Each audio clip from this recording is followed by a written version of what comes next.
Paris. Belleville. Paris, Belleville. Belleville. Architecture. Paris. Belleville. Paris, Belleville. Belleville. École nationale supérieure d'architecture. École nationale supérieure d'architecture Paris-Belleville. Belleville.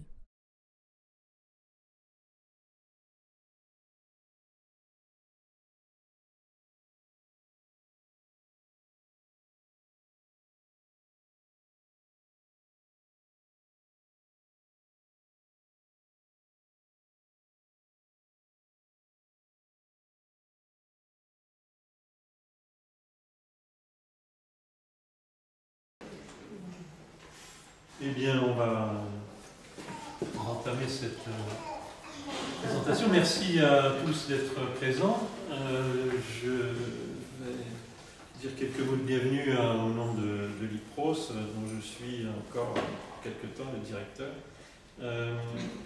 Et je remercie aussi Pascal Faure, qui n'est pas là, il ne doit pas être bien loin, qui est le grand organisateur de ces séances de présentation et d'échange. Ainsi qu'un petit mot pour Sonia, à qui on doit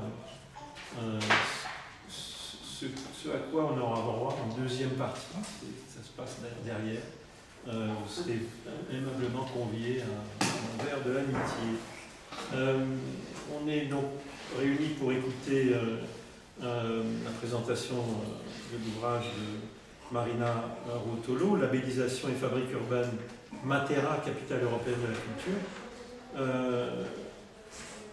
Je la remercie évidemment de se prêter à ce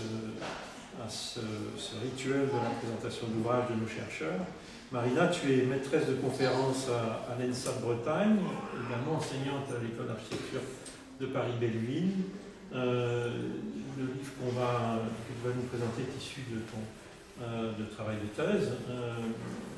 Situé à Paris-Est et dans le cadre de l'IPROS Auxerre sous la direction de Nathalie Lancret, que je remercie de sa présence. Et je te remercie, Marina, d'avoir accepté de faire cette présentation pour laquelle tu as souhaité inviter Edith Fagnoli. Edith, vous êtes professeure de géographie à Sorbonne Université, présidente de l'association de géographes français. Vous êtes actuellement membre du laboratoire ENEC, Espace, Nature et Culture. C'est dans une autre vie, il n'existe plus, je suis désolé de vous contredire. C'est le laboratoire de médiation, sciences des lieux. Il faudra se tourner vers votre éditeur. Sciences des liens. Très bien. Voilà. En revanche, vous avez été directrice, co-directrice de l'ERES, voilà, l'équipe interdisciplinaire de recherche sur le tourisme. Paris Panthéon-Sorbonne, dont vous êtes aujourd'hui membre associé, je crois toujours. Vous vous intéressez au territoire en situation de crise, au prisme du tourisme et des loisirs et de la culture et du patrimoine. Et donc je vous remercie d'avoir accepté de venir discuter avec Marina de son ouvrage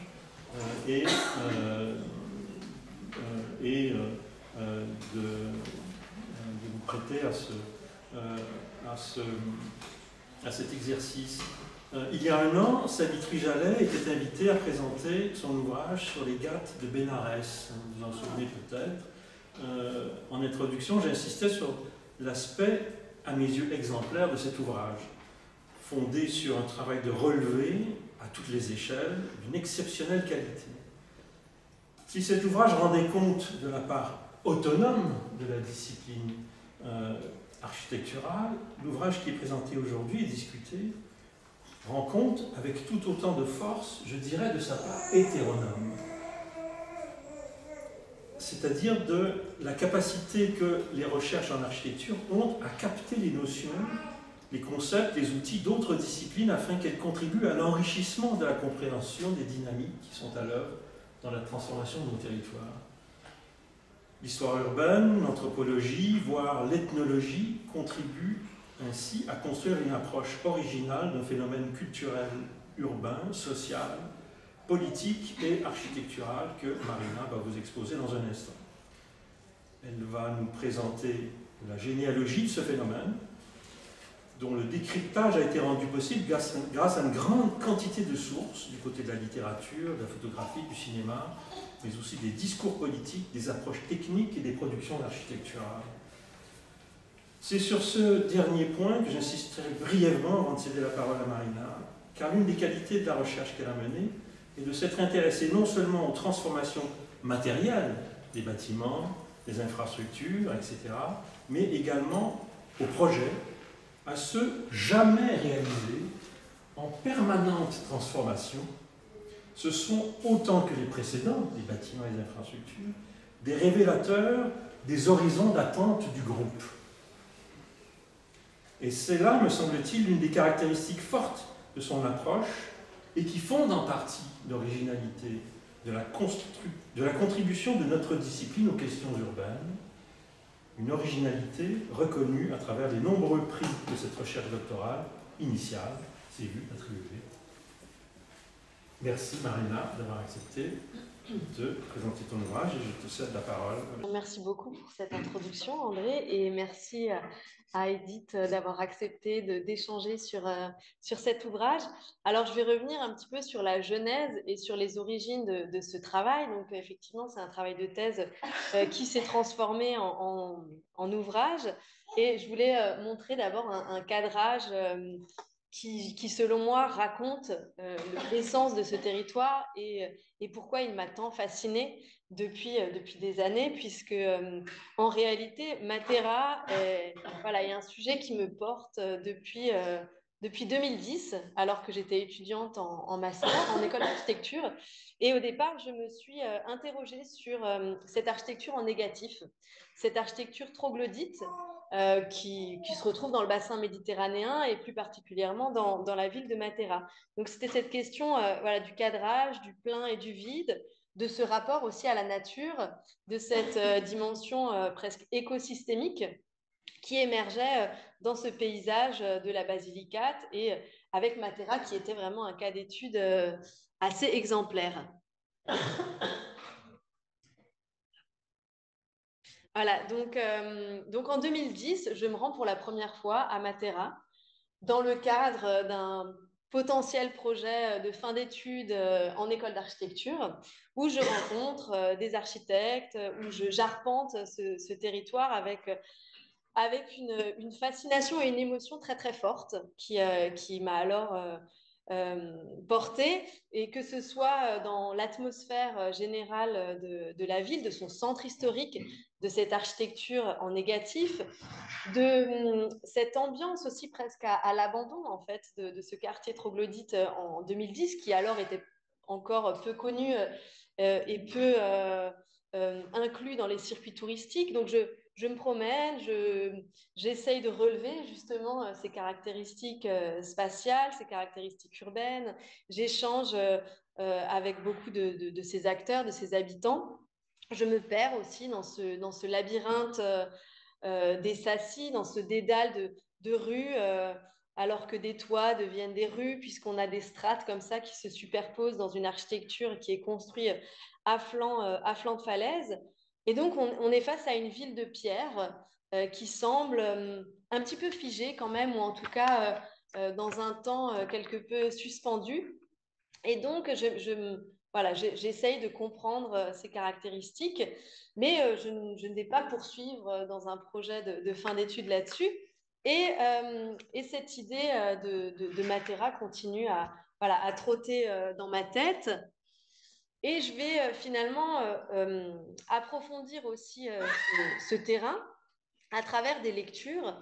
Et je disais donc une ville de pierre, un ouvrage qui s'appelle Jardin de pierre, d'un architecte qui a œuvré pour la patrimonialisation du centre historique de Matera à l'UNESCO et qui raconte dans cet ouvrage cet écosystème, ce lien avec la nature, cette gestion et cette économie des ressources à partir d'une architecture troglodyte, à partir d'une captation aussi des eaux de pluie, et comment cette ville raconte une présence humaine depuis des millénaires qui font qu'on la considère comme une des villes les plus anciennes du monde et qui fait aussi toute son importance dans ce récit de l'UNESCO. Donc, un premier récit comme ça qui me marque, qui raconte cette interaction avec la nature et cette intégration très très forte dans un territoire assez aride et assez difficile de l'Italie du Sud. Et puis une autre lecture qui va fortement me marquer, de Carlo Levi, avec cet ouvrage « Christ s'est arrêté à Eboli », qui est publié en 1945. Donc, Carlo Levi, en 1935, dû à ses activités de militant antifasciste, est envoyé à ce qu'on appelle le Confino, une résidence surveillée, pour écarter les dissidents politiques. Et il va vivre pendant 1 an dans un petit village à côté de Matera. Ce qui va être l'essence de ce livre qu'il publie 10 ans après cette résidence surveillée, où il raconte la condition de ces territoires oubliés du sud de l'Italie, où il parle de la condition paysanne, de ce rapport aussi entre l'État et ce peuple paysan. Mais le message qui va marquer à l'échelle internationale, ce sont les quelques pages dans lesquelles il décrit Matera. Enfin, c'est plutôt sa sœur qui vient lui rendre visite et qui s'arrête à Matera. Et durant quelques pages, elle raconte cette vision d'enfer, cette vision dantesque, avec des conditions très difficiles, des conditions de vie insalubres, la maladie, le très grand nombre d'enfants, et puis cette vision avec ce centre troglodyte, ce qu'elle va qualifier de grotte, avec ces populations qui vivent dans des conditions très difficiles. Et à l'époque où ce livre paraît, donc en 1945, l'expression de honte nationale va devenir un qualificatif pour parler de Matera, qui va devenir en quelque sorte un contre-exemple, en tout cas un emblème en termes de misère sociale, en termes de retard aussi pour ces territoires du sud de l'Italie, et presque un stigmate qui va vraiment donner aussi une image très très dure, voire stéréotypée de ces territoires-là. Donc c'est ces récits qui se superposent, qui m'interrogent dans un premier temps, et les caractéristiques spatiales de cette ville de Matera. Et une autre image qui va être un petit peu le point de départ, le déclic de cette recherche sur Matera. En 2014, la ville est nommée capitale européenne de la culture pour 2019. Donc la ville a 5 ans pour se préparer et mettre en œuvre le programme culturel. Et on voit alors une espèce de ferveur, une liesse collective, beaucoup d'images comme ça de joie qui sont véhiculées dans les réseaux sociaux, qui circulent aussi à la télévision italienne. Et ça m'interroge cette espèce de joie et d'union collective, de ce discours aussi très fédérateur autour du programme culturel. Et ce qui m'interroge encore plus, c'est que 6 mois plus tard, le maire qui avait porté la candidature est totalement évincé de la vie politique, est mis de côté, avec un nouveau maire qui vient complètement mettre à terre le programme culturel proposé à la Commission européenne, qui vient apporter un discours beaucoup plus local en finalement dénigrant tout ce processus et notamment ces experts européens qui sont venus raconter différemment le territoire. Et je me dis, tiens, c'est quand même étrange cette image de quelque chose de très collectif et ce récit qui commence à se fissurer petit à petit. Donc ça va être le point de départ sur ce questionnement autour du label Capitale européenne de la culture. Donc labellisation, je me plonge dans de nombreuses lectures sur les capitales européennes de la culture. Et je me rends compte qu'il y a beaucoup de littérature qui porte sur les effets, les impacts, que ce soit les impacts économiques, touristiques, l'héritage aussi matériel, les projets urbains que ça va susciter. Donc, toute une littérature sur l'après, capitale européenne de la culture. Et finalement, peu voilà, peu d'écrits sur ce qui se passe dans cette phase de préparation, dans les coulisses de la préparation à cet événement. Et je me dis qu'il y a quelque chose vraiment à interroger puisque les choix stratégiques vont se faire pendant cette période de préparation. Et c'est là que va se dérouler le terrain, l'enquête ethnographique de 2016 à décembre 2018 sur Matera pour comprendre ce qui va se dérouler, quels vont être les acteurs évincés, ceux qui vont arriver sur le devant de la scène et comment vont s'opérer ces choix stratégiques. Quelque chose aussi qui est particulièrement intéressant dans le cas des capitales européennes de la culture, c'est que quand on regarde un petit peu l'histoire de ces capitales européennes de la culture, donc qui naissent en 1985 sous l'impulsion de la ministre grecque Mélina Mercouri et de Jack Lang, au départ, ce sont des grandes capitales nationales hein, qui ont déjà un rayonnement culturel important, donc Paris, Madrid, Athènes. Et on voit finalement progressivement un changement s'opérer avec, dans les années 2010-2015, des villes moyennes qui cherchent à obtenir ce titre dans une compétition qui est quand même assez rude à l'échelle nationale. Et là aussi, je me dis que Matera a quelque chose à raconter sur ces villes moyennes qui veulent entrer dans cette compétition européenne et se rendre visibles d'une certaine manière à l'échelle internationale. Donc ça, c'est une des particularités de ce site de Matera. Et deuxième chose, c'est sa double labellisation avec le label donc, UNESCO, Patrimoine mondial de l'UNESCO, qui interroge finalement ce dialogue ou peut-être aussi ce conflit entre des labels qui n'ont pas les mêmes enjeux ni les mêmes objectifs. Et quelque chose que je lis assez vite en me plongeant dans le dossier du programme culturel de Matera, c'est cette notion de modèle. Alors d'un modèle pour l'Italie du Sud, d'un modèle pour le sud de l'Europe, mais aussi pour des territoires marginalisés, stigmatisés, en décroissance, et qui cherchent un nouveau modèle de développement économique à travers cet outil de la culture.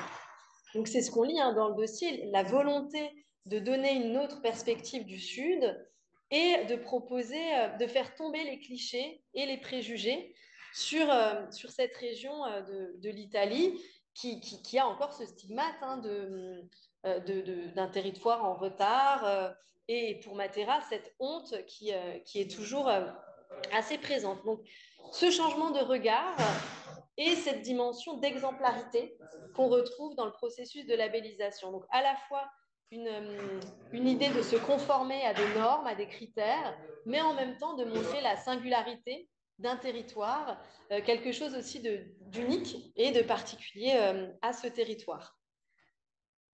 Donc, il y a encore un autre moment un petit peu charnière dans cette recherche, c'est à un moment donné le fait de passer du label à la labellisation et d'entendre la labellisation comme un processus. Et finalement, au-delà de ce que cela produit, quel est le cheminement, quel est le parcours qui se crée dans ce processus. Donc, dans les coulisses, comprendre ce qui se joue au fur et à mesure, quels sont les acteurs qui jalonnent ce chemin, cette construction.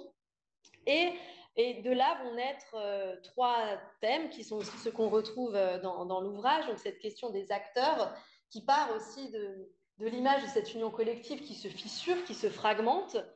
Donc qu'est-ce qu'il en est de ce jeu d'acteurs? Est-ce qu'il y a un bouleversement des équilibres politiques, économiques? La dimension évidemment de l'image et de la représentation qui pour Matera est totalement... c'est un renversement de la honte nationale à un symbole culturel pour l'Europe et les projets que ça génère, donc des projets à différentes échelles, hein, de l'espace public à un projet de territoire, un projet paysager. Donc ce sont finalement ces trois niveaux qui vont m'intéresser et qui vont me permettre de décrypter ce processus de labellisation.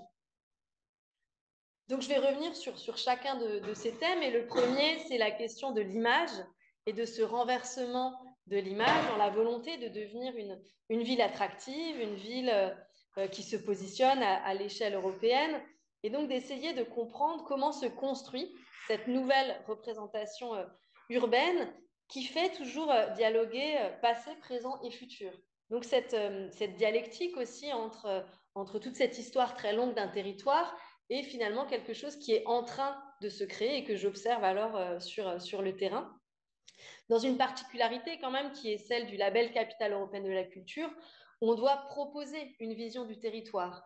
Donc on n'est pas dans un label qui va récompenser quelque chose de déjà présent, mais qui va être plutôt dans une dimension de prospective, de changement et de proposer quelque chose de nouveau. Donc comment on se raconte à travers cette labellisation et finalement comment il y a certains morceaux de l'histoire qui sont mis en avant, d'autres qui sont plutôt mis de côté en faveur de cette nouvelle image que les acteurs ont envie de donner du territoire. Dans cette nouvelle représentation qui est construite, il y a ce dialogue entre passé, présent et futur. Et une des manières d'interroger cette représentation, moi je l'ai faite par le regard des photographes.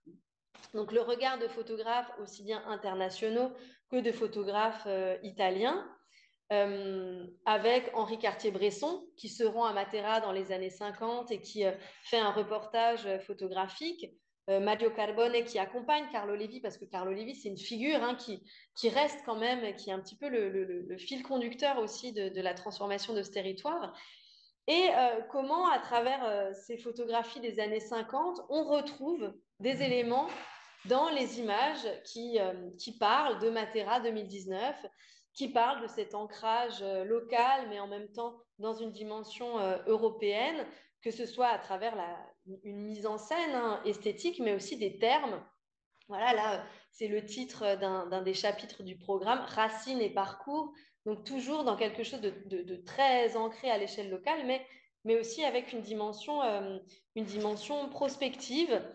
Et cette idée de renaissance, ça c'est aussi un terme que j'ai beaucoup retrouvé dans les discours, dans les écrits, et on voit bien aussi que la couleur raconte quelque chose. Donc, par exemple, sur les photographies du dossier, les habitants sont toujours représentés en blanc.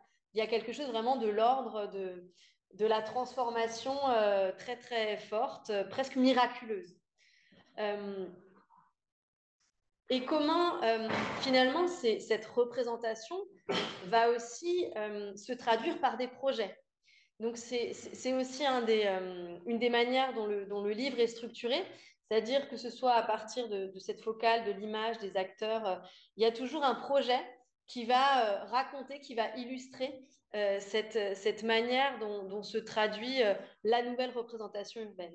Et là, c'est le cas d'un musée donc dans le quartier troglodyte qui est pensé pour 2019, mais qui en réalité a une histoire beaucoup plus longue puisque c'est un musée qui était déjà pensé dans les années 60, qui au départ prenait la forme d'un écomusée et finalement en 2019 est plutôt quelque chose de très immatériel avec le numérique, le technologique qui rentre en compte. Et comment finalement l'histoire de ce musée, l'histoire de ce projet traduit aussi le passage de l'abandon de ce quartier troglodyte à sa surexposition à plein d'égards et à la construction d'un décor au service de cette ville attractive et de cette ville culturelle. Donc le deuxième niveau, ou en tout cas la deuxième entrée, c'est celle des acteurs et des discours, et comment les discours participent à la construction de cette nouvelle image. Et là, c'est une photographie qui a été prise le jour de l'inauguration de l'année 2019, avec le président donc Sergio Mattarella qui vient faire ce discours presque de lancement en plein cœur des Sacis, ce qui n'est pas du tout anodin, avec une certaine mise en scène où lui va encore une fois appuyer cette idée de modèle, cette idée de symbole et d'emblème à travers le cas de Matera. Et dans ce jeu d'acteurs, on se rend compte aussi que malgré un récit qui part de de la participation habitante, de la co-construction, de quelque chose voilà, qu'on dirait qui part d'en bas, eh bien finalement l'État est toujours présent mais à distance.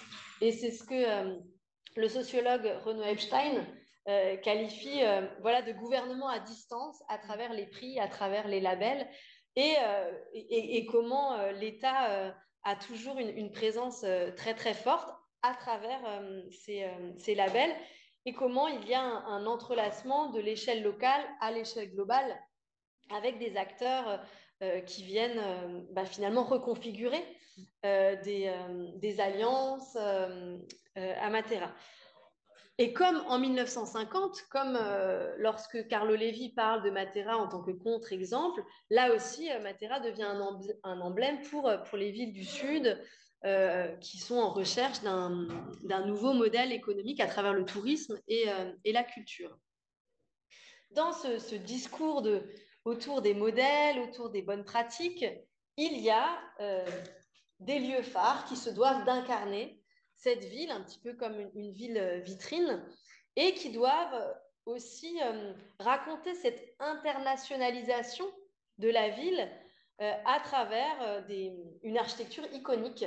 Donc là, c'est un des exemples, et peut-être le seul exemple d'héritage matériel réel qui est resté à Matera, qui est la transformation de la gare avec cet architecte Stefano Boeri qui vient gratuitement donner ce projet, et finalement la municipalité qui avait été présente pour tous les concours sur cette place de la gare est complètement écartée.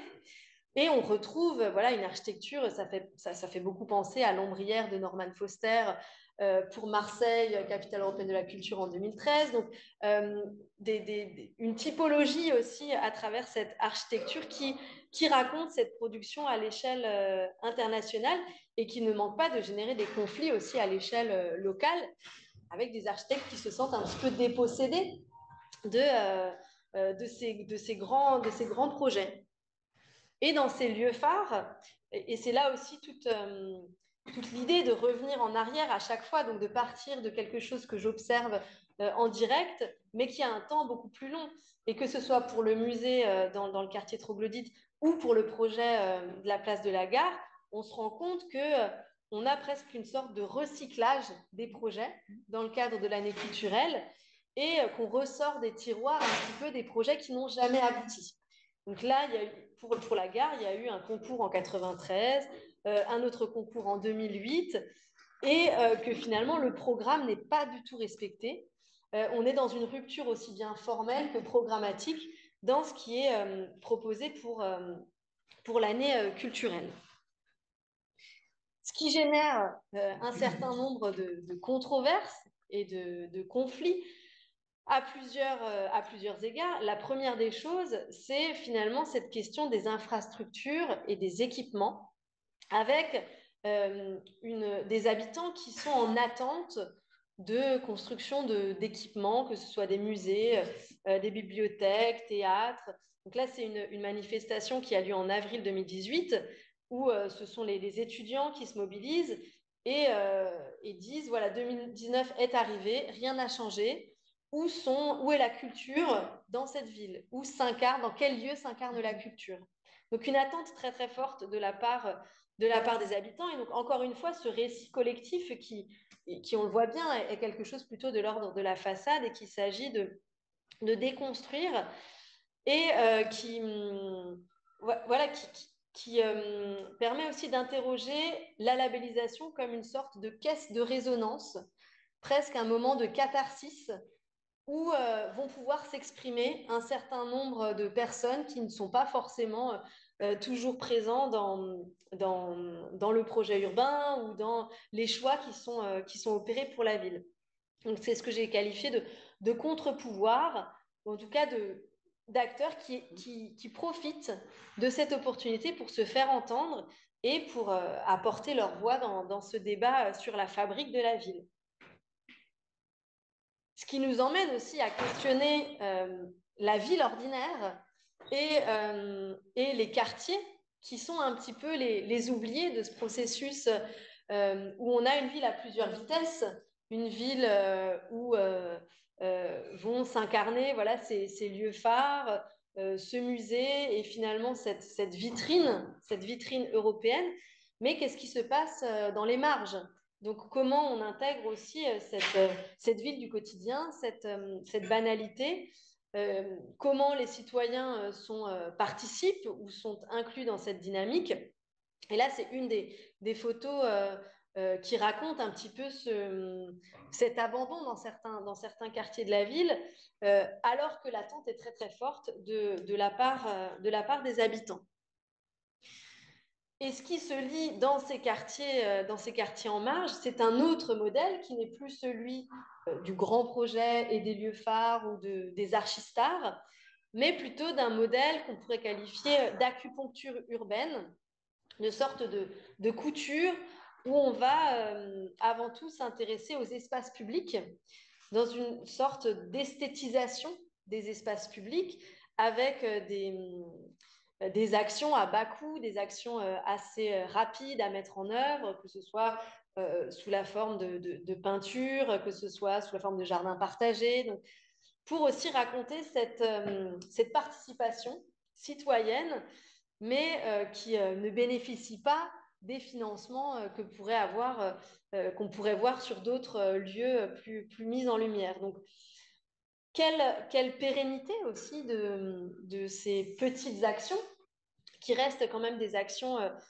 éphémères et qui racontent l'espace public comme une scène, puisque dans cet espace public vont se dérouler des spectacles, des performances, et donc c'est avant tout des espaces qui sont aussi au service de cette ville, de cette ville événementielle, de cette fabrique de la ville sous les projecteurs.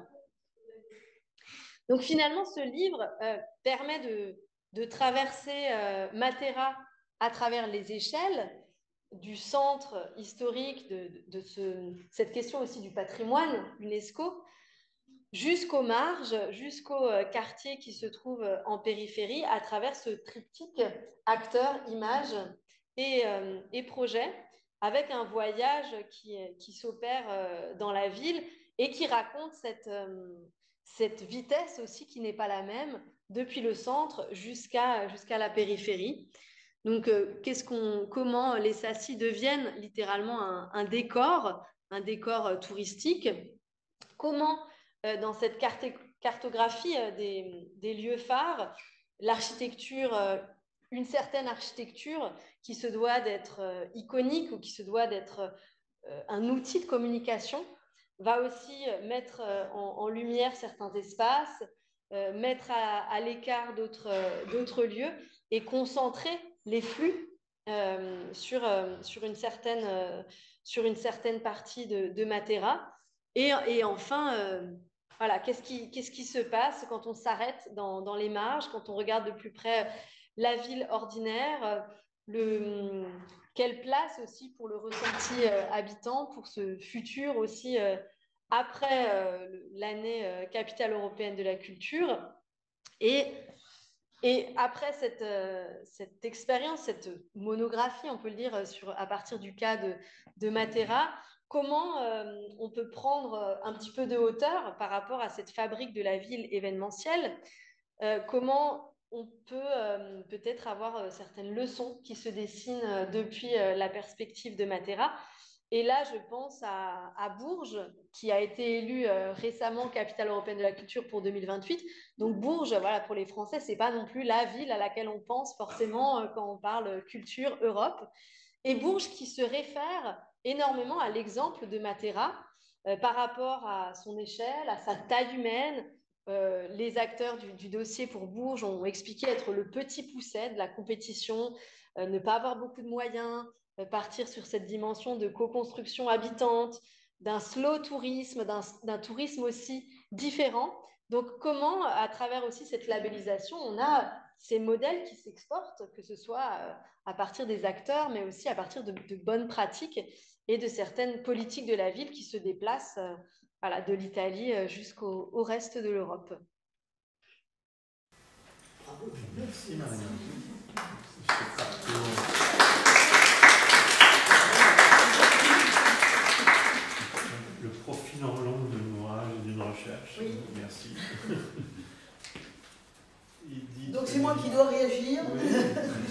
bien, tout d'abord, je voudrais remercier l'École d'architecture de Belleville pour cette invitation.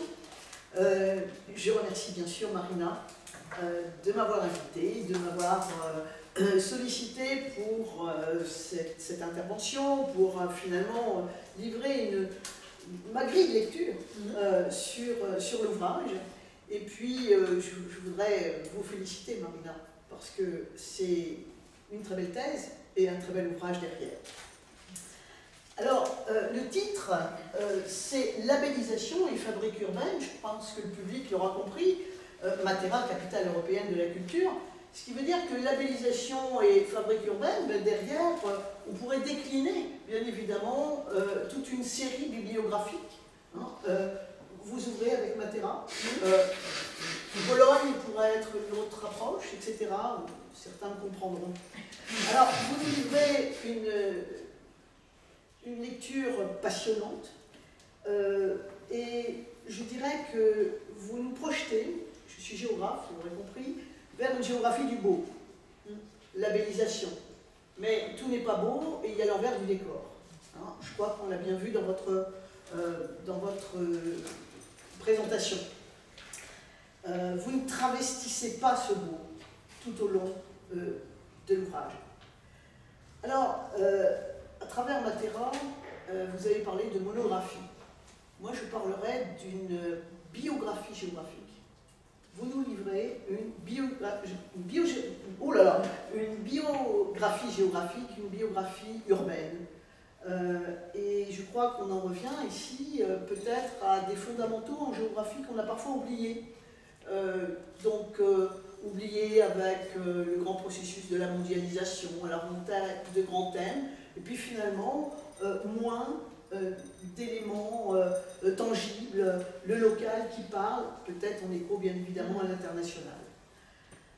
Donc voilà, alors ma lecture, je vais la livrer à travers quelques mots-clés qui m'ont inspiré.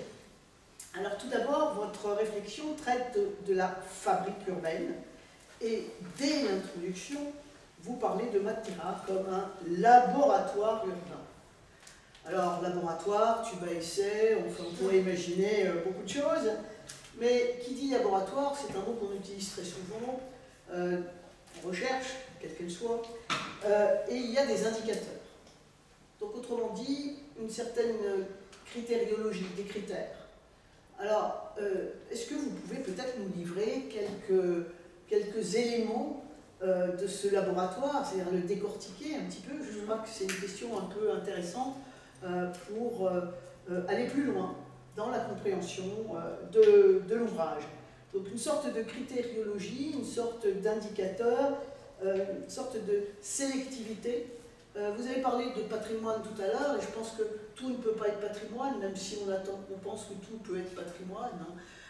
Mais si je livre par exemple un autre ouvrage, Nathalie Heinrich, La fabrique du patrimoine, de la cathédrale à la petite cuillère, eh bien non, je crois que là, Nathalie Heinrich nous montre qu'il y a une sélectivité. Alors, quels ont été ces indicateurs de ce laboratoire, ou quels sont ces indicateurs du laboratoire de Matera?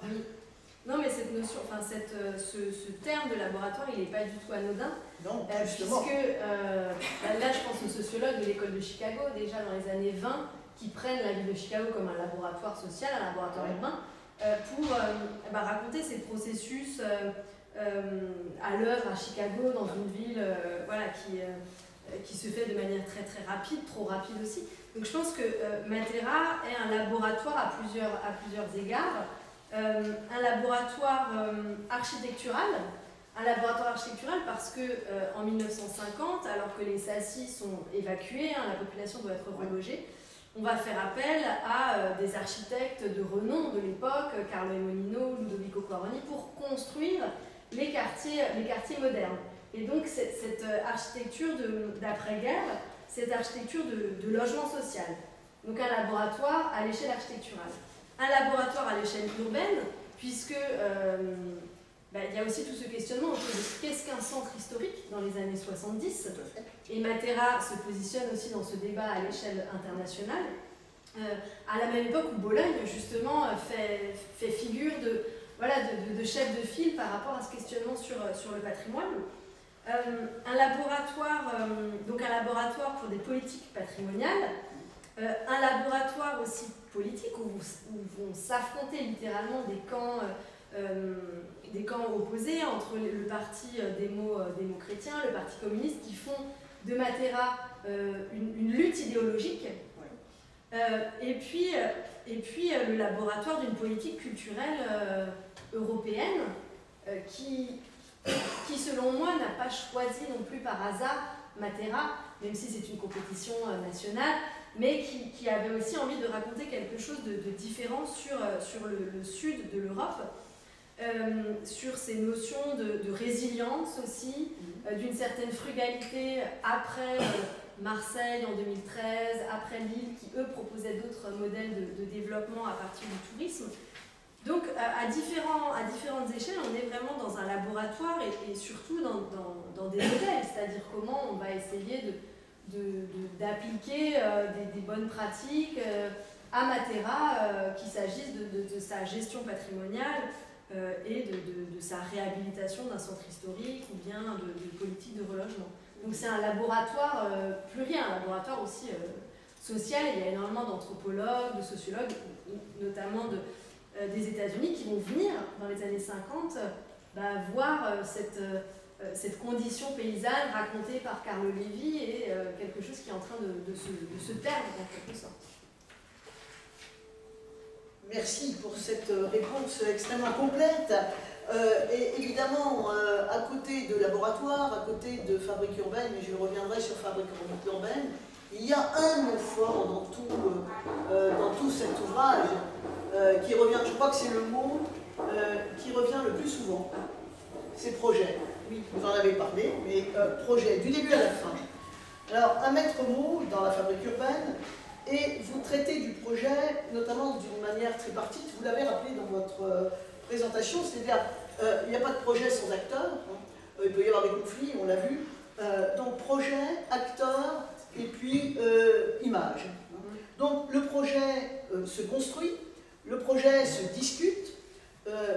Moi j'ai une question, quid de la... Alors, puisque du début à la fin il y a le projet, je ne sais pas, quid de la question de cette construction avant la consécration du label, c'est-à-dire peut-être même avant l'UNESCO, avant 93, cette période ensuite de 26 ans, je crois, qui sépare la labellisation UNESCO, puis la capitale européenne de la culture, et puis les projets aujourd'hui. Alors il y a des projets avortés, on l'a compris, hein, il y en a eu pas mal d'ailleurs. Mais voilà, alors ce mot projet, c'est un mot qui monte en généralité dans votre travail. Alors peut-être que c'est aussi la formation d'architecte qui fait qu'on utilise ce terme de projet. C'est pas anodin, c'est pas anodin. Oui, mais je pense que voilà, là aussi c'est un projet qui se décline à plusieurs échelles et plutôt quelque chose de l'ordre du processus. Alors, il y a cette question aussi du tourisme.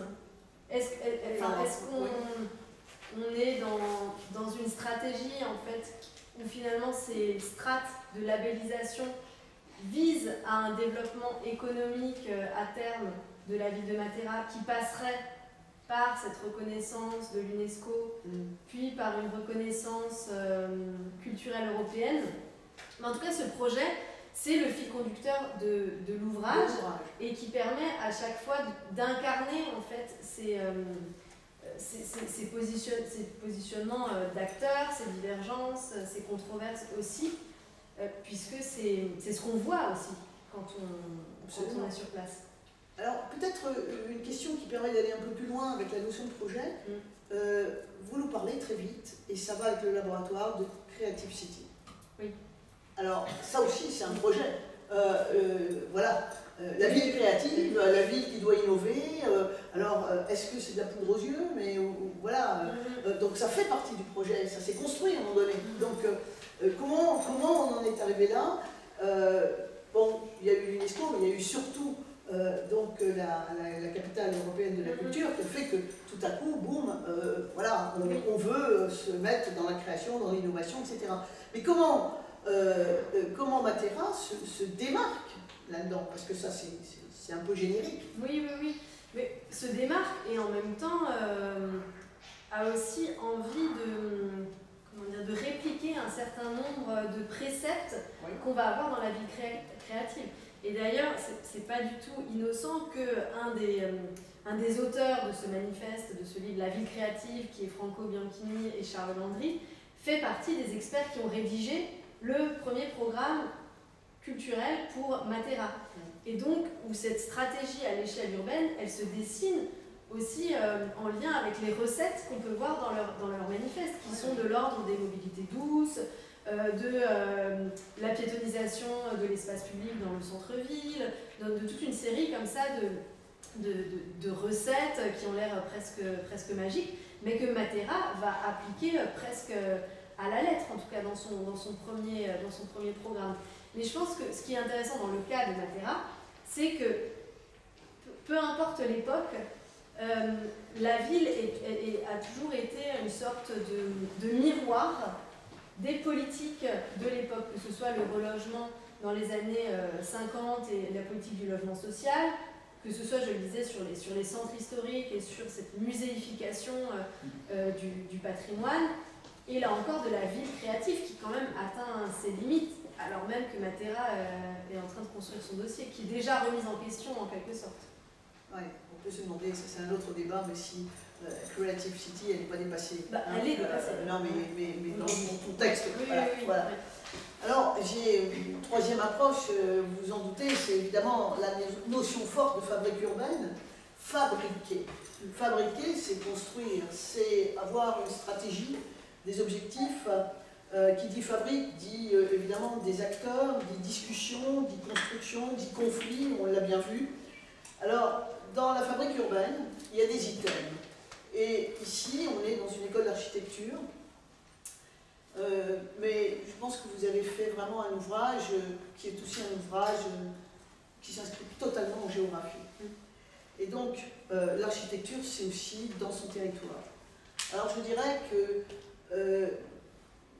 le maire d'une commune, quel est son rôle principal au départ dans sa gestion du territoire? C'est évidemment, tout le monde me répondrait ici, habitat-logement. Vous avez parlé des mobilités, c'est ensuite transport, mobilité, circulation. C'est évidemment la santé, c'est tous les débats les combats parfois. C'est la santé, c'est l'éducation, et à tous les niveaux bien sûr, c'est le commerce, c'est les activités économiques, c'est patrimoine et culture, et puis parfois ça s'arrête là. Alors ici on est dans patrimoine et culture. Et voilà, mais il faut rajouter quelque chose. Et là, je crois que le projet se construit, projet urbain, projet culturel, mais aussi projet touristique. Donc ne pas penser le tourisme sur la ville, mais dans la ville. Alors ça c'est une vraie question. Est-ce que ce projet touristique, est-ce qu'il existe à Matera? Est-ce qu'il existait avant? Avant, bien évidemment, l'inscription, alors avant l'UNESCO, je ne sais pas, c'était il y a déjà longtemps, c'était en 1993, est-ce qu'il a été construit en même temps, donc 2014, 2019, voilà. Je ne sais pas, mais ça c'est une vraie question, parce que c'est non pas sur, mais dans la ville. Alors, voilà. Oui, c'est vrai qu'à Matera, on a l'impression que les acteurs politiques ou économiques se sont laissés finalement entraîner dans ce développement du tourisme, pas malgré eux, mais ont cheminé en parallèle sans avoir préalablement construit un véritable projet touristique. C'est plutôt une conséquence, je dirais, qu'une réelle stratégie. Même si dans le discours de Capitale européenne de la culture, on est dans une idée d'un tourisme lent, d'une stratégie différente de celle des autres villes, et là, voilà, toute la rhétorique sur Matera, la frugalité, les ressources, la condition paysanne, va être dans quelque chose de proposer une nouvelle expérience aux touristes, sortir des sentiers battus, donc dans le discours. Mais finalement, quand on regarde de plus près même les chiffres du tourisme, c'est intéressant parce que en 2000, voilà, je me suis plongée un petit peu dans les chiffres.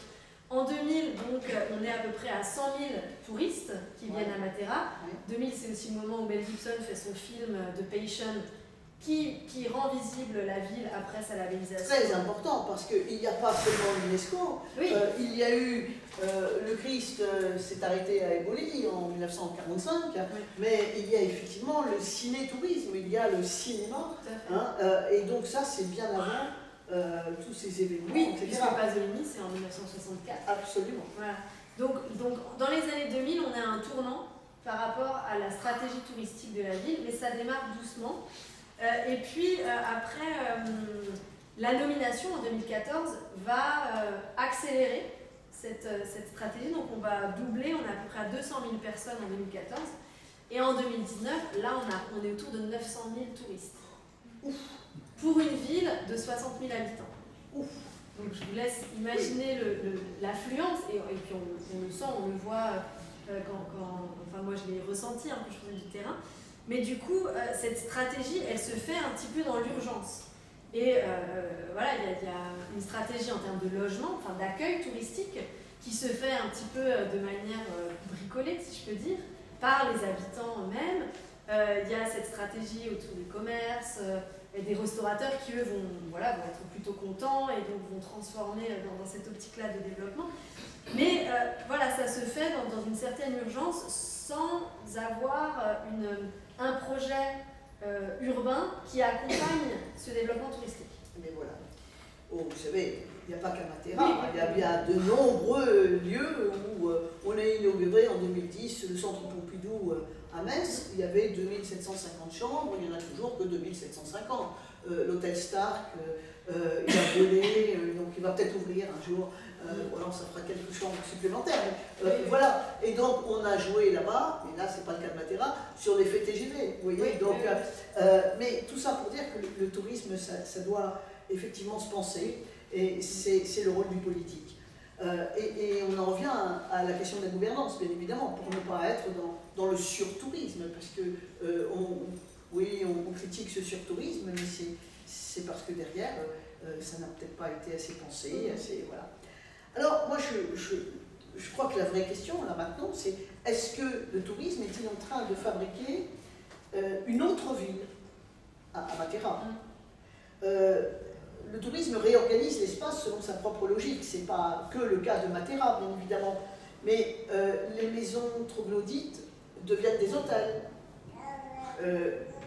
Voilà. Quid de la gentrification? Quid de la gentrification du commerce? La gentritouristification du commerce? Voilà, donc comment fabrique-t-on, quels sont ces signes visibles de cette fabrique touristique à Matera? On le voit dans le relevé des usages, et ça c'est un travail aussi que j'ai fait dans les SACI, parce que en 1994, il y a les premiers plans de réhabilitation pour ce quartier troglodyte. Donc des architectes, des ingénieurs vont donner presque un plan guide, ou en tout cas des orientations, pour qu'à terme, 3000 nouveaux habitants viennent réinvestir les SACI. Et donc, vont expliquer que voilà, il y aura un plan avec différentes couleurs qui vont indiquer ici du commerce, ici des résidences, etc. Quand on regarde ce qui était programmé en 1994 et ce qu'il en est en 2018, lorsque j'ai fait les relevés, on est dans quelque chose qui ne respecte pas du tout le plan de réhabilitation. Il y avait même un article qui était paru à ce moment-là qui montrait que Matera était une des villes les plus Airbnbisées d'Italie, au regard aussi de sa petite échelle, et que ce soit en termes de logement. Finalement, quand je faisais des entretiens avec des habitants, certains me disaient « nous, on préfère louer le petit espace qu'on a dans les SACI et se loger plus loin », donc ce qui crée aussi une spéculation immobilière et donc une expansion de la ville et des logiques résidentielles qui délaissent totalement le centre-ville. et qui fait que la ville s'étend en périphérie et de manière totalement désordonnée. Ça, je crois que c'est une vraie réflexion à mener, c'est cette régulation du tourisme et comment faire avec l'Airbnbisation, etc., etc. Alors, évidemment, ça nous amène à la question de l'image. L'image que vous avez abordée, et j'ai bien aimé, je ne sais pas si vous l'avez redit, mais en tous les cas, vous l'écrivez, vous parlez d'une esthétisation de la ville. Donc, quelles sont les campagnes, vous avez beaucoup parlé de discours tout à l'heure, etc. Quelles sont les campagnes aujourd'hui qui accompagnent cette esthétisation de la ville? Parce que on n'est plus en 2019, donc arrêt sur l'image, mais voilà, on est en 2024. Ouais. Bon, d'accord, il y a eu la pandémie. Mais... Oui, qui a stoppé aussi. Qui a stoppé, mais voilà, comment ça se poursuit, comment... voilà, parce que ça, je crois que c'est une vraie question.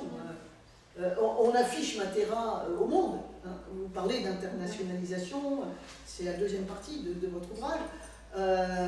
Voilà, et bon. Alors, c'est vrai que je ne suis pas retournée à Matera, où je l'ai laissé un petit peu loin là, depuis 2019. Mais ce qui est quand même intéressant, c'est que quand aujourd'hui je parle de Matera, j'ai souvent en face de moi des personnes qui ont entendu parler de Matera. Alors qu'en 2010, quand je prononçais ce terme de Matera, personne ne savait ni même situer la ville. Et ce qui joue beaucoup maintenant, c'est cette dimension de décor qui est dans un vrai décor de cinéma, avec Matera qui se trouve, c'est les premières scènes du dernier James Bond, c'est Ben Hur, c'est Wonder Woman, donc c'est à partir de ces super productions internationales que la ville se raconte et que la ville va être parfois fermée à ses habitants pendant 3 semaines parce que Daniel Craig est en train de se balader dans le centre-ville. Donc ça questionne aussi sur finalement cette mise sous cloche un petit peu de la ville. De la ville, oui. Alors, l'événement capitale européenne de la culture, un titre prestigieux, l'effet de ce titre prestigieux, bien évidemment depuis 2014, depuis 2019, donc c'est tout votre ouvrage. On rappellera, et vous l'avez dit, que le label date de 1985 et la première ville, ça a été Athènes, en 89 ça a été Paris, et puis ça se décline, et évidemment en 2028, ça sera Bourges. Alors la vraie question c'est quels sont les conseils que vous allez donner à Bourges, puisque on est sur la même échelle, ce sont des villes de 60 000 habitants, un peu plus, mais pour Bourges, bien plus. Donc voilà, il me semble que c'est important, cette circulation des modèles, là vous m'y invitez, puisque vous avez parlé de ça tout à l'heure, cette circulation des modèles, comment on récupère ça dans d'autres villes, toute cette stratégie. Je me garderai. Imaginez que vous ayez un public de Bourges. Non, je pense que le premier warning, en tout cas, à avoir est par rapport aux habitants et à avoir cette transparence par rapport à ce que peut la labellisation. C'est-à-dire bien faire comprendre qu'Avant c'est un programme culturel, donc ça va être des actions artistiques, mais que ce qui va porter la transformation du territoire, si c'est un réel besoin, doit se faire en parallèle, mais il n'y a pas de baguette magique du label. Après, Bourges se fait très bien accompagner par des experts de Matera qui sont en visite de manière récurrente à Bourges. Et d'ailleurs, la présidente du jury européen était l'ancienne directrice de la Fondation Matera 2019, qui a donné le label. Donc, je pense qu'ils ont déjà beaucoup de conseils et qu'on retrouve énormément de points qui font écho à la stratégie de Matera, le fait de réhabiliter plutôt que construire, donc aucune nouvelle construction, le fait d'avoir un tourisme lent et donc de développer aussi un tourisme d'itinérance. Donc là, ils veulent développer les trains de nuit pour connecter aussi tous ces petits villages autour de Bourges. Donc il y a vraiment des points comme ça qu'on retrouve, mais je pense que l'attention, pour qu'il n'y ait pas de conflit trop fort, est sur ce qu'on peut attendre du label et de l'expliquer de manière assez claire aux habitants qui risquent sinon d'avoir une frustration très forte par rapport aux transformations et à l'héritage de cet événement. Alors là, vous abordez une question qui m'a trotté en vous lisant, et je crois que tout au long de l'ouvrage, finalement, c'est ce qu'on ressent, c'est la place de l'habitant, des habitants. Donc, co-construire, vous avez parlé de co-construction tout à l'heure, c'est d'abord co-construire avec, peut-être pour, et avec les habitants. Alors, cet habitant-là, si je parle de manière générale, qu'est-ce que vous pouvez nous en dire? Parce que c'est pas une masse comme ça. Non, déjà, il y a des bébés, mais ceux-là, et puis il y a des personnes, voilà. Donc, mais déjà, c'est toujours un petit peu dangereux de dire les habitants. Ah ben oui, parce c'est que dangereux. Voilà, on est dans quelque chose de... Et à Matera, il y avait cette expression d'habitant culturel. On n'était plus un habitant lambda, on était l'habitant culturel. Vous voyez, voilà, et on ne parlait plus de touriste, mais on était un citoyen temporaire. Ah oui. Donc, déjà, on cherchait à reconfigurer, enfin, ou à raconter quelque chose d'autre sur un habitant temporaire, un habitant pérenne, enfin, je ne sais pas comment dire. Et dans les habitants, il y a ceux qui vont complètement suivre la logique et chercher un bénéfice par rapport à cet événement, et donc vont plutôt se réjouir de cette possibilité d'avoir une location touristique, de développer son activité économique, et d'autres qui vont être très critiques.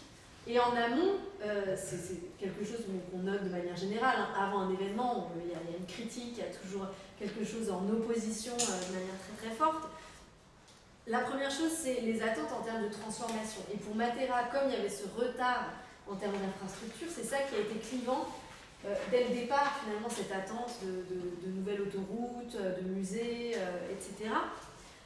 Des habitants qui sont aussi des professionnels, donc là des architectes qui se sont dit mais qu'est-ce qui se passe là, nous on aimerait avoir un pouvoir d'action sur cette ville qui se transforme, et finalement ce sont des experts, enfin, des architectes venus de Milan qui vont avoir la main sur des projets sur lesquels on est depuis 30 ans. Dans les habitants, il y a aussi les associations culturelles qui, eux, ont déjà créé quelque chose à l'échelle locale et qui parfois vont être mises de côté, ou en tout cas, il y a ce discours aussi de les faire monter en compétences, de capacity building. Donc ça veut dire quoi? Ça veut dire qu'on a besoin d'experts pour leur donner ou leur transmettre un certain savoir. Donc ça questionne aussi finalement ce rapport entre sachants et habitants. Donc il y a plein comme ça de variables entre les habitants. Mais après, c'est vrai que pendant l'année 2019, il y a une telle effervescence, un tel bouillonnement, que ce qui est aussi le côté qui interroge dans un événement, c'est que cette effervescence fait disparaître les conflits et lisse les choses, et qu'après c'est difficile C'est pour ça que être dans cette phase de coulisses et de préparation permet de voir ces controverses qui après ont plus de mal à être visibles.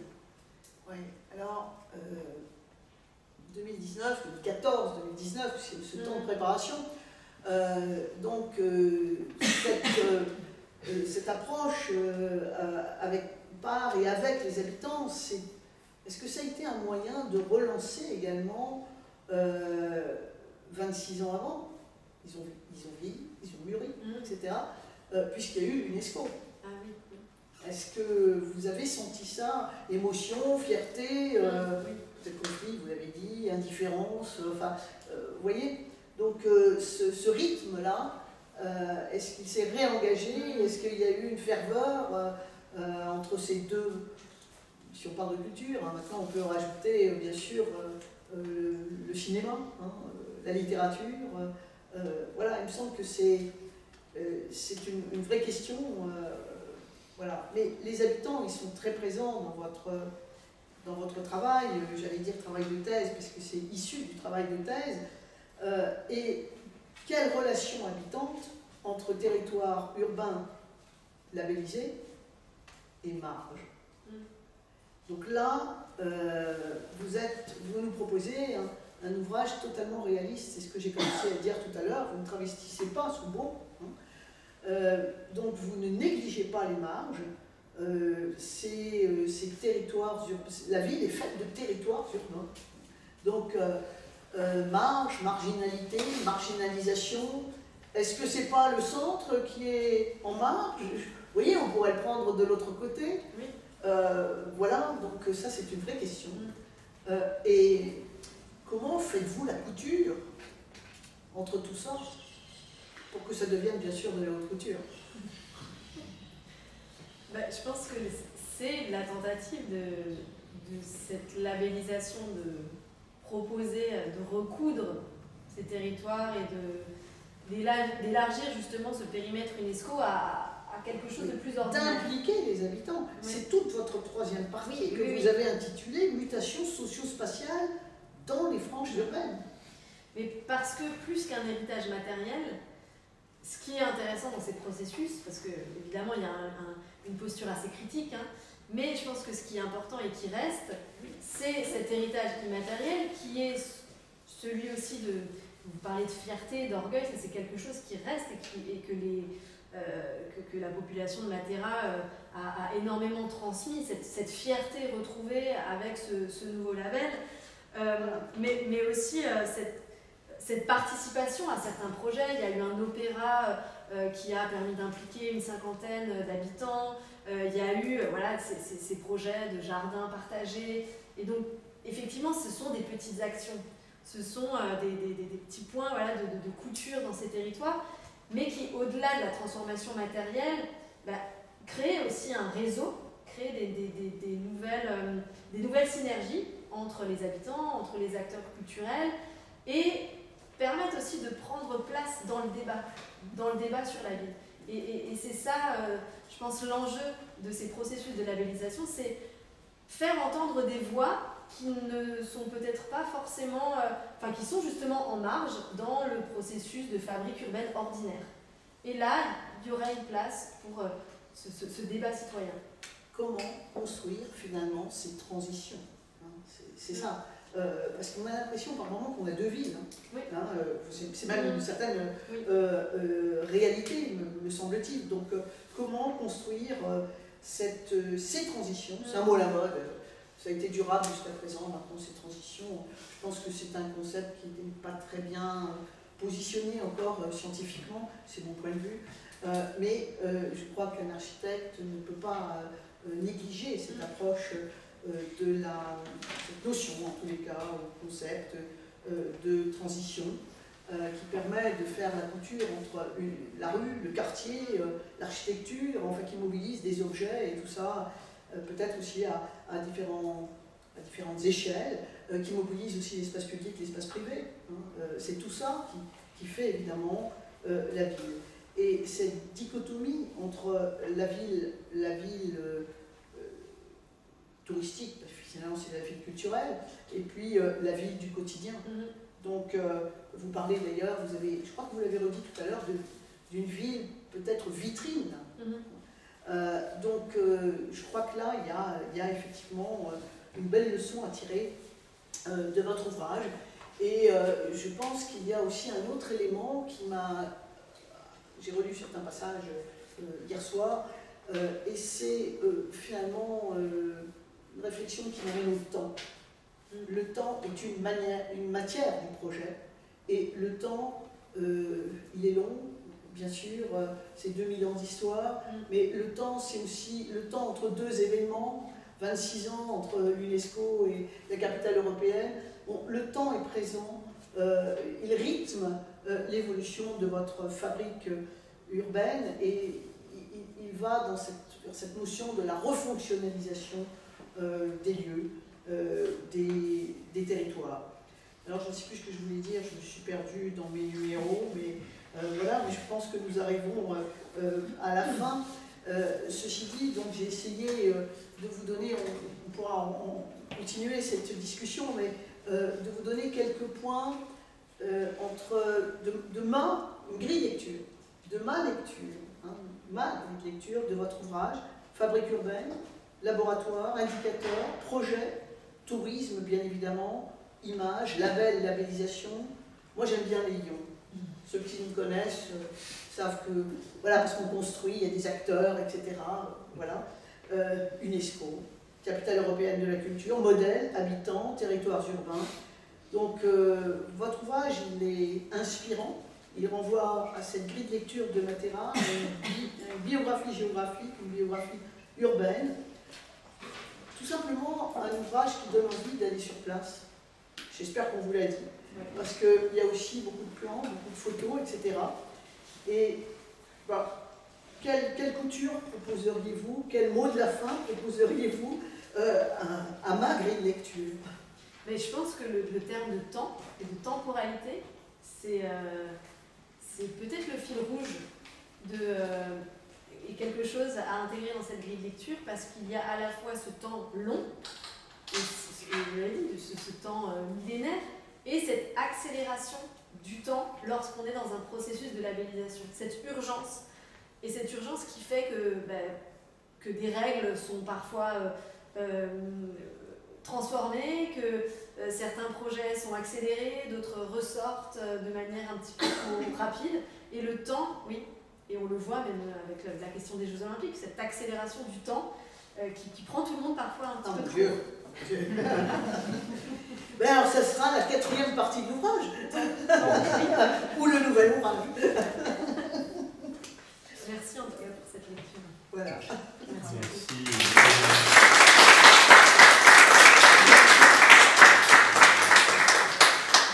Merci Edith Fagnoli, merci infiniment.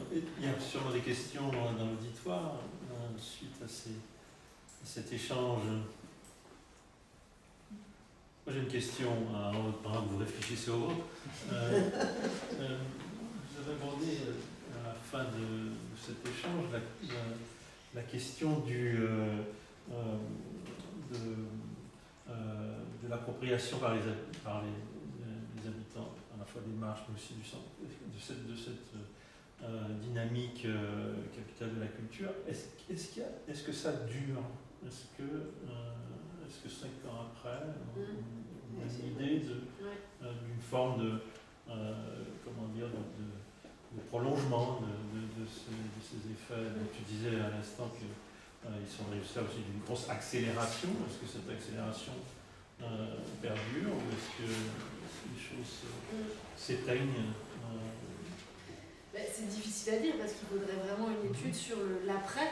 Et peut-être même que 5 ans, c'est pas assez pour vraiment voir les effets par rapport aux habitants.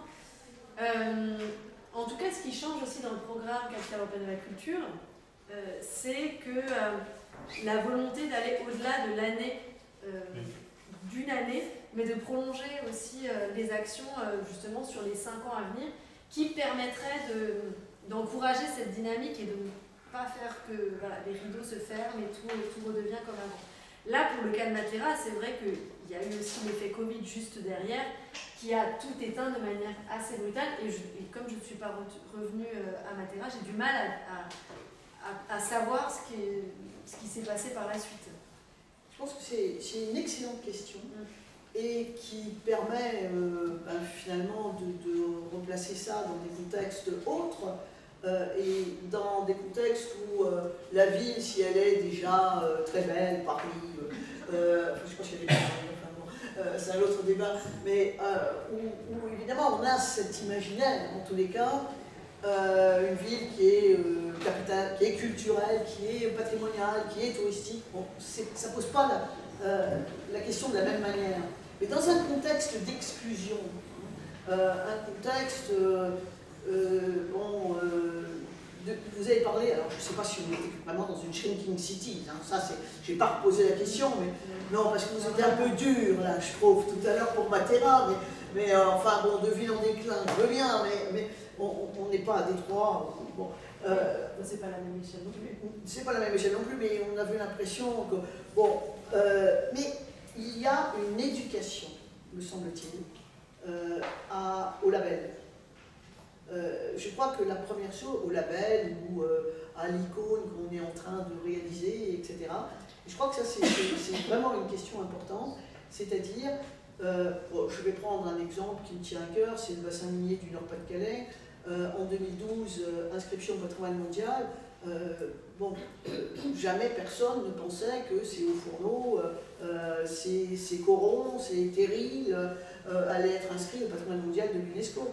Donc il fallait montrer aux habitants que finalement le patrimoine, c'était pas seulement leur représentation, c'est-à-dire le château, le beau paysage, la cathédrale, mais que ça pouvait être aussi l'histoire de leur territoire. Et je crois que là, il y a quelque chose à faire avec les habitants sur l'histoire de leur territoire, cette transmission. Donc, bon, c'est un point de vue. Voilà, je vous livre. Oui, sur une éducation à l'appropriation. Une éducation à l'appropriation, voilà, parce que quand il s'agit d'un château, c'est plus facile. Voilà, mais quand il s'agit d'un territoire, voilà, c'est d'activité, c'est moins évident. Oui. D'autres questions? Moi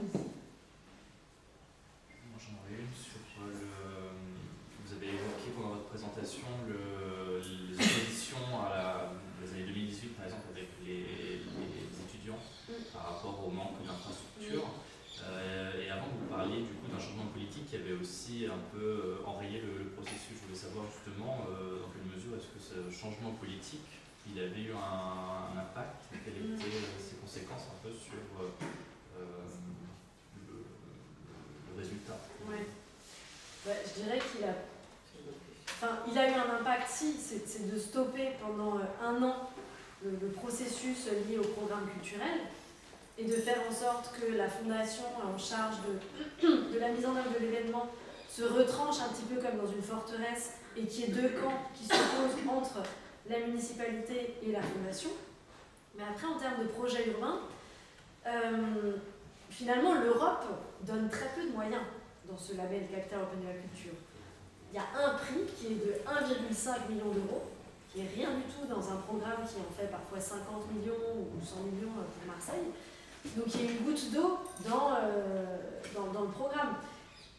Et après, ce qui a vraiment accéléré aussi certaines infrastructures, là je pense à la transformation au niveau des autoroutes ou du projet de la gare, c'est l'État qui a mis aussi une pression et qui a écarté la municipalité de ces projets.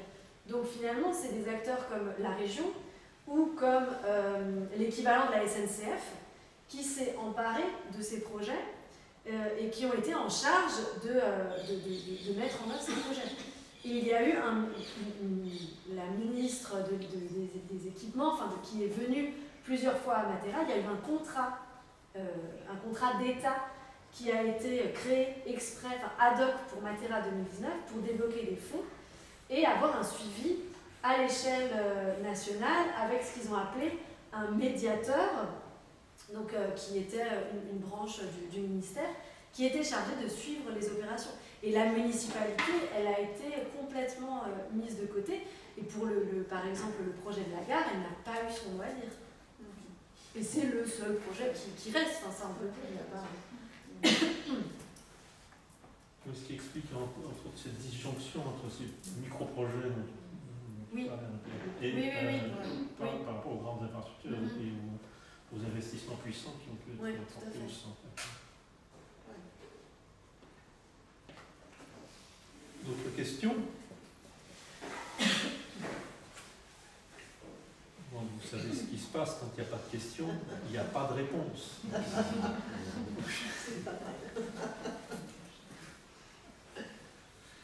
Eh bien, on va terminer là-dessus. Si votre curiosité est entièrement satisfaite, mais on en est très heureux. Et merci encore à toutes les deux. Merci à vous. Et merci à... Cette exégèse. Non, merci à vous et merci beaucoup pour la passion que vous donnez sur Matera. Vraiment. Merci.